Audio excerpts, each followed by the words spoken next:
So I've tried recording this video several times because every time I do the theory and I record the video afterward, I'm like, oh, I forgot to mention X, Y, or Z, or I think of something else that's new that I'm like, oh, I should add that in. So I've been going back and forth with recording this, re-recording this, and re-recording this. I have other videos to do. I can't be spending all my time just doing this one. So, an obligatory spoiler alert if you are not current on the One Piece manga. I might be spoiling something for you, so click away. You have definitely been warned. This is going to sound very out there, this theory. But I have certain reasons for thinking it, and I hope I'll be able to communicate all of that plainly and clearly. And you see, so there were four seemingly unsolvable questions in my head leading up to this theory. Some other tertiary tacked on questions as well. The questions were, Will of D, what is it?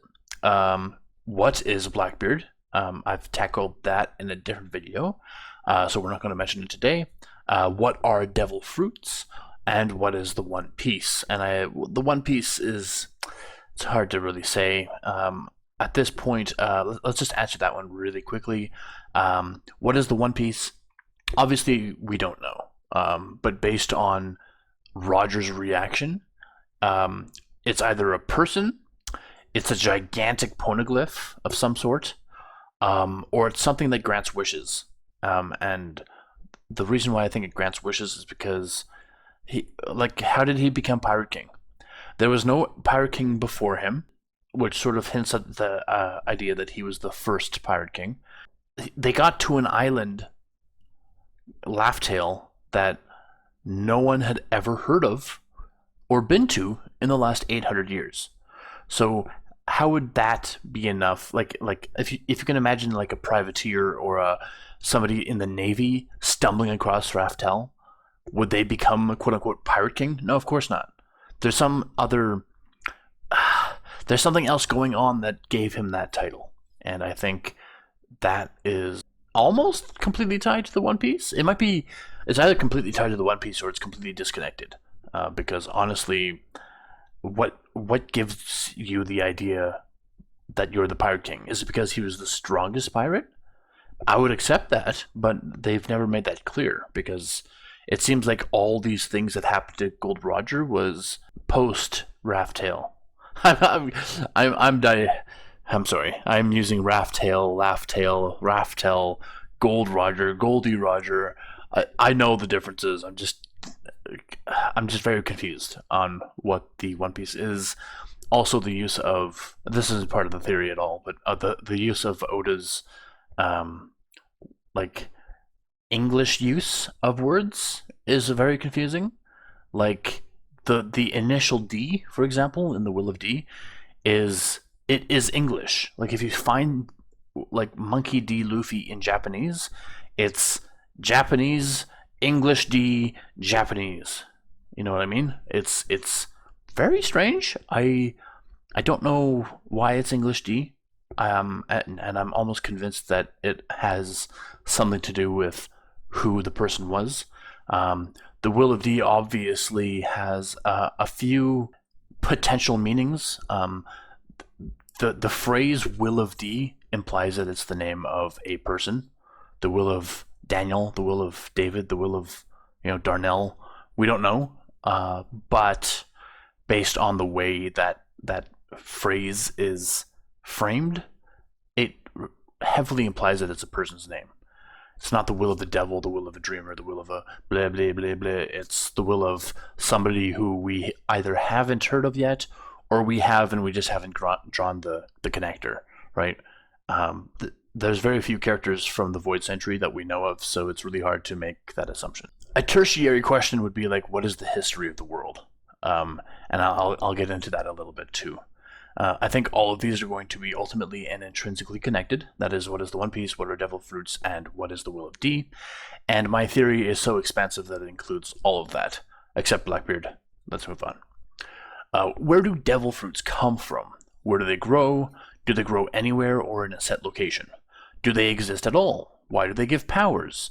Oda's a pretty genius storyteller. These questions most certainly all have answers.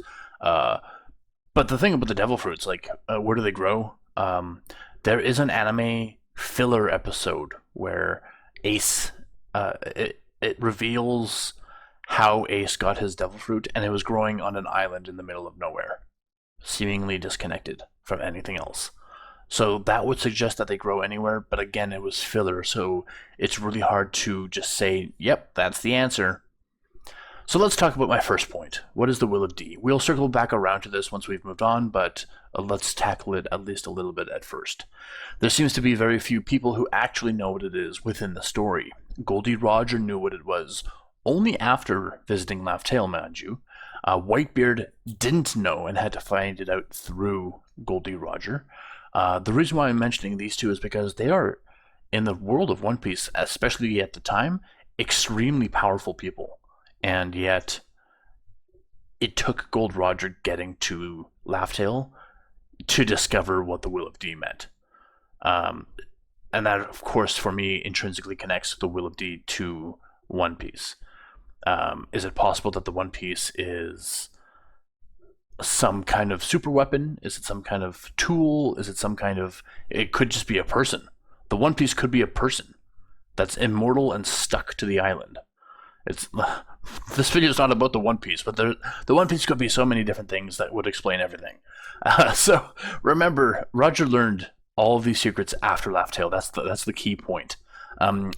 Also, in addition, Law's family, Trafalgar D. Water Law, his family knows about it, and apparently they're fighting to keep it a secret. Why does it need to be kept a secret? That's a little bit odd. And after that, that's really all I have. I don't think it would be insane to assume Garp or Dragon know what it is, but we just don't know enough to make that call. Obviously, Dragon being the world's most wanted man, he might be the most wanted man because of his knowledge, you know? Nico, Robin, and Alabasta asked Luffy why those with the Will of D just keep right on fighting, and of course Luffy had no idea. We know it's ancestral based off of Ace's lineage, Luffy's lineage, and Jaguar D. Sol stated that everyone in his family had it. In a flashback during the Dressrosa arc, Rosinante explains to Law that the clan of D are also referred to as God's archenemy, and this is not a literal god, it's the celestial dragons. The Will of D, the clan of D rather, are the celestial dragon's archenemy. And if you think about it from Rosinante's phrasing, God, the archenemy of God would be the devil. So it seems very easy to say, oh yeah, you know what, the clan of D, yeah, that is devil. If they're God's archenemy, it seems almost spoon-fed at that point, but it's hard to tell. It might be a red herring. Okay, so from these small snippets, we can make a few sweeping assumptions pretty safely. The clan of D insinuates that it is not a family, but a collection of like-minded individuals, like the revolutionaries. Or somebody who's like, hey, I'm English, but that doesn't mean that I'm necessarily related to every English person, right? It's the same argument you could make to say something like, well, all humans are intrinsically related, because if you go back far enough in time, there was a first human, quote unquote, right? Whether you believe evolution or creation, it's still a truth. It's like a universal truth. At some point in time, there was a first human, but that doesn't mean that everyone is. While we are all related, we are not so related that there's like no DNA test could connect two random human beings unless they like grew up in the same region of the planet. You know what I mean? Like it's very, very difficult to DNA connect all humans, even though we are DNA connected. It's really hard. I feel like I'm not explaining this correctly, but you know what I mean. I'm just saying the clan of D, it could just be... It's easier to explain it from a city's perspective, right? If you live in New York City, in New York, you can refer to yourself as a New Yorker, right? That doesn't mean you're related to everyone in New York. It just means you're all from the same place. So it could be the clan of D isn't necessarily a related family. It could just be, oh, we're all from the same place. That being said, I think it's also passed along via blood. But how giants and humans come from the same lineage is kind of perplexing. Fiction obviously allows it, but it would be implausible from a logical standpoint. Something about it is secretive. Is it because it's destructive? Maybe some sort of crime was committed? So let's look at the next question. What are devil fruits? They provide powers to any who eat them, specific powers. Powers specific to that specific fruit. The trade-off is that any who consume this power lose all strength in deep standing water. They become like stones in water. They just sink to the bottom. For the longest time, I assumed devil fruits could be found anywhere, growing on random trees out in the world. However, my assumption of these devil fruits growing anywhere changes as this theory forms in my brain. So, like I said, I'm totally fine with them growing in a specific place or completely random across the globe. But if they are completely random across the globe, I don't know how that happens, right? Like there's nothing that in the story right now that explains that. If they all grow in a specific place, it makes perfect sense to me. But if they're completely random, it doesn't make sense to me, just based on the nature of a devil fruit. But at the same time, I guess you could say, if they all grow in the same place, obviously the government or the Navy would have like completely put that island on lockdown so that nobody else could like gain access to the fruits. So how do all these pirates have all these fruits if all the fruits are in Navy control, right? So they can't grow in a very specific place. It's difficult. It could go either way at this point, in my mind. So let's just get right into the meat of this theory. The tribe or clan from which the Will of D originates all apparently had the same ancestral home. This home could have been a population of hundreds, possibly thousands. The only survivors that we currently know of are the monkey family of Garp, Dragon, and Luffy, Trafalgar D. Waterlaw, Marshall D. Teach, and most recently, the Nefertari family. All who died of this clan, I think we can hedge our bets and say they probably died during the Void Century. I think that whatever happened during the Void Century forced the souls of this tribe into inanimate objects, useless pieces of fruit. This is the first major revelation. I think that all of the clan was pushed into these fruit, except for the sparse few that escaped, and their lineage survives to this day. Why was there power in the first place? Did someone else in the world at the time have an extreme superpower? The likes of a King Imu or some such, for example? Did the entire clan each have unique powers inherent to where they lived? The reason I ask a question like that is because of like King, for example. King is like Kaido's right-hand man. King is a Lunarian. A Lunarian has wings, so they're inherently not human right off the bat, but they also have fire that like projects out of the upper part of their back. These are like weird powers that they have without having to consume a fruit. It's something that they can already do. And so when I ask something like, was there power in the first place? It could be that the clan and their unique powers were something like this, inherent to where they lived. I'm not sure, but it could be like something that happened even before the Void Century. Who even knows? Like the Void Century, the way it's worded in the story, it's almost as if the Void Century was the first century, and before that humans didn't exist. Because do we have history from before the Void Century? It's very confusing in that regard. But anyway, so I now believe it's called the Will of D because people who consume these fruits are literally taking in another soul from the fruit, a soul that carries great power. I think that carriers of the will itself, such as Monkey D. Luffy, are considered dangerous because perhaps those who haven't had their souls ripped from them are stronger in their original bodies.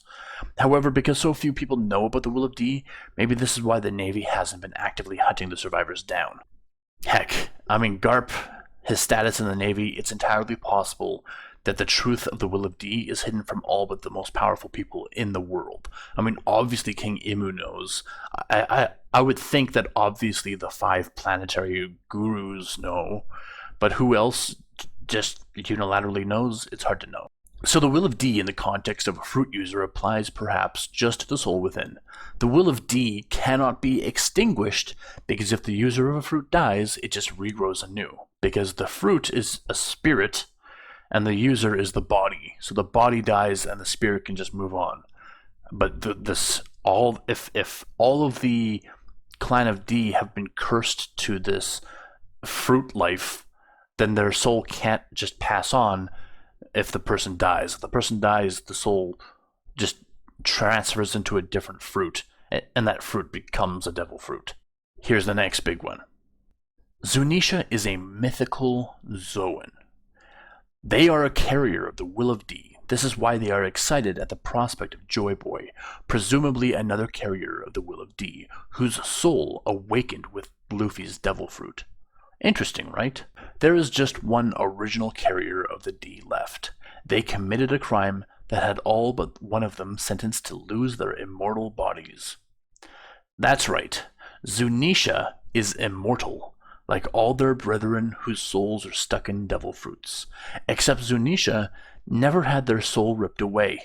Heck, I'm even of the belief at this point in time that the inheritors of the will of D are all immortal, in the sense that outside of external harm, they would live forever. However, they all face violent ends or succumb to illness. That's weird, isn't it? There's not a single case of someone with the will of D who was just like old and withered somewhere, except maybe Zunisha. Why do I think this? Well, Zunisha speaks. This is the only known case of an animal in the story that actually speaks the human tongue, excluding a character like Chopper, or possibly that dog from Thriller Bark, who took Sanji's shadow. Being alive for 800 years would explain why Zunisha is capable of speaking at great distances to those who have the voice. 800 years of hockey training. In my opinion, this was premiered fully when Shanks spoke from his ship, and Green Bull upon the lands of Wano heard him. I know that one is debatable, but that's how I perceived the incident. It hasn't happened in the anime yet. Maybe the reason numerous devil fruits cannot be eaten is because a human body can only house its own soul, and a single soul of the will of D. Perhaps these souls or spirits are fundamentally unique from normal spirits that allow coexistence. Any more of this combination would be deadly. Maybe the reason Blackbeard can take numerous powers is because when he uses Yami Yami no Mi with its power, he can literally separate the spirit from power. So when he ate a devil fruit, maybe with the Yami Yami no Mi, he got the spirit of that power. But then when he took, for example, Whitebeard's power, he was able to extract the spirit and just get the power. And you might say, that's kind of weird. That would mean that he can take infinite powers.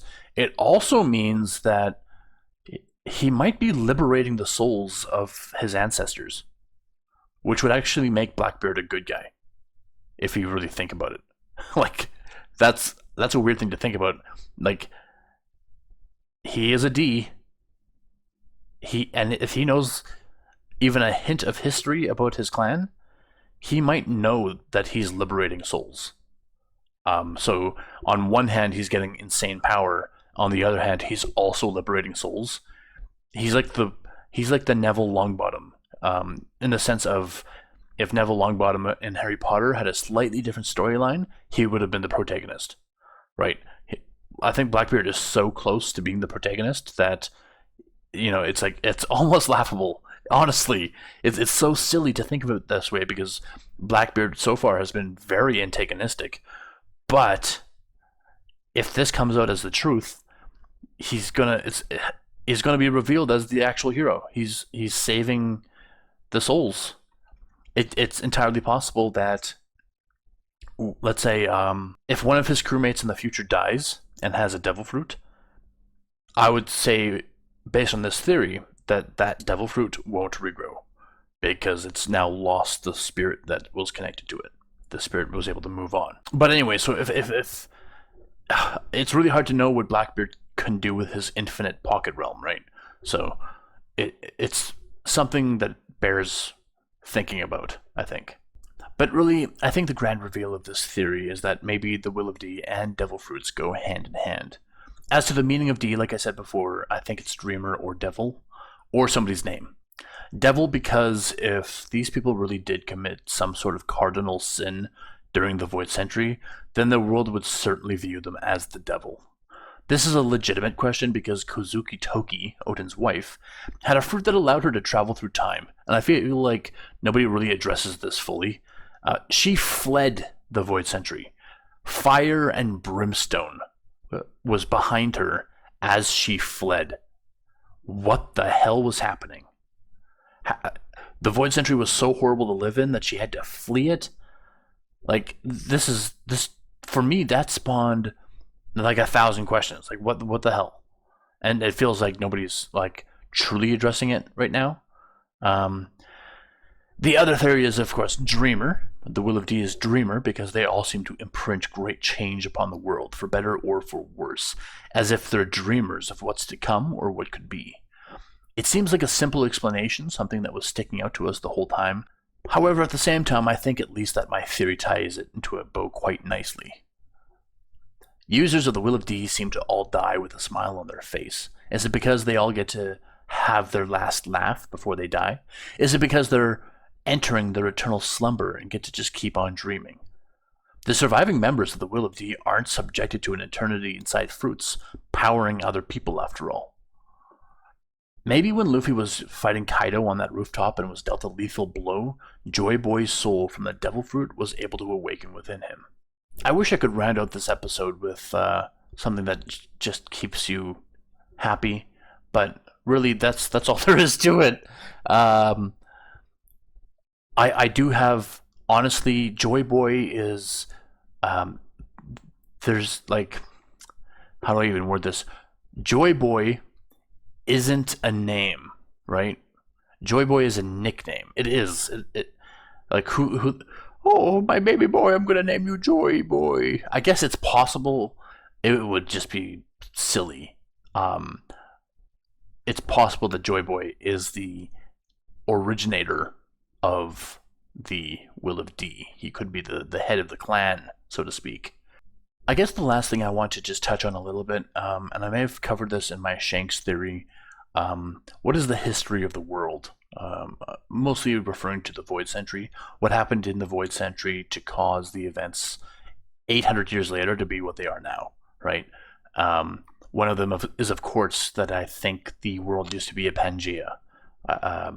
Instead of having a huge ocean with a smitter spatter of islands, it would be the opposite. It would be one giant landscape with an ocean on the other side of it. Or like maybe in like a donut shape where it's like ocean and then this huge landmass. Like the red line, for example, could have been the center of the landmass all the way around the planet. It could have been much wider in the past than the planets or the planets. And the islands all split apart from it. And the reason I think that is because poneglyphs are all over the place. Poneglyphs are gigantic, super duper heavy. I just feel like it makes more sense that maybe if the original world was a Pangea-like landmass, then the poneglyphs were all over the place and perhaps part of a pilgrimage across the United Land. And now they're just scattered randomly. It might also explain that the road poneglyphs were specifically placed by Joy Boy. It's really hard to determine, like, you might be asking something like, well, wait a second, if the road poneglyphs lead to Laugh-Tale, then how could they have been part of Pangea land before? To which I would say, well, nobody said that all the poneglyphs got made at the same time. It's entirely possible that these 4 red ones were made by Joy Boy. It could be that all of the poneglyphs were made by somebody else, and Joy Boy was like, well, hey, wait a second. I need people to find their way to this island because who knows, this island might be where Joy Boy lived. This might be, who knows. See, as I say these things, it makes me think of other theories. So I need to keep this within the confines of the Will of D, move on from there. Let's just summarize this down, shall we? So I think that the Will of D is in the pieces of fruit. Those are souls in there that gives the fruit power. I think Zunisha is a mythical Zoan, a carrier of the Will of D, and immortal. I think all carriers of the Will of D are immortal, but they all meet violent ends, or they are succumbing to illnesses. Um, and I think Blackbeard might be a hero. So it's a lot to take in. Take your time.